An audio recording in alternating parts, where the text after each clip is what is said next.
Hi అండి, అందరికీ నమస్కారం. ఇక్కడ కనిపిస్తున్న పిల్లలిద్దరూ దర్శి మండలం ఎర్రబాబునపల్లి గ్రామానికి చెందిన భాస్కర్ ప్రశాంతి దంపతుల కుమారుడు కుమార్తె. వీరిద్దరూ గత కొంతకాలంగా కండరాల బలహీనతతో బాధపడుతున్నారట. హాస్పిటల్లో చెకప్ చేయిస్తే వీరికి స్పైనల్ మస్కులర్ ఆట్రోఫీ అనే డిసీజ్ ఉందని చెప్పారట. ఆ మెడికల్స్ రిపోర్ట్స్ కూడా మనం ఇక్కడ చూస్తున్నాం.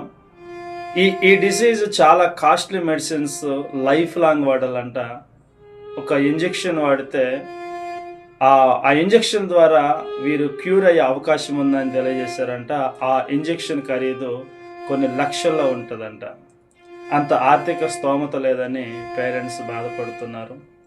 సో నా తరపున నేనేం చెప్తున్నానంటే, ఈ బిడ్డలిద్దరికీ సీఎం రిలీఫ్ ఫండ్ పథకం కింద లేదా NPRD national policy rare disease పథకం కింద కానీ మీరిద్దరికి వైద్యం చేయించేలా తెలిసిన వాళ్లకు తెలియచేయండి.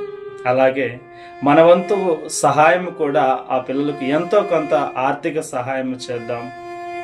ఇక్కడ కనిపిస్తున్నటువంటి ఈ నెంబర్ వారి పేరెంట్స్ వాళ్ళది. కాల్ చేసి మాట్లాడండి. పిల్లలకు వైద్యం అందే మార్గము తెలిసి ఉంటే దయచేసి చెప్పండి. ఆర్థికంగా కూడా సహాయం చేయండి. ఈ వీడియోని సీఎం గారికి చేరేంత వరకు షేర్ చేయండి. ప్రార్థించే పెదవుల కన్నా సాయం చేసే చేతులేమిన్నా.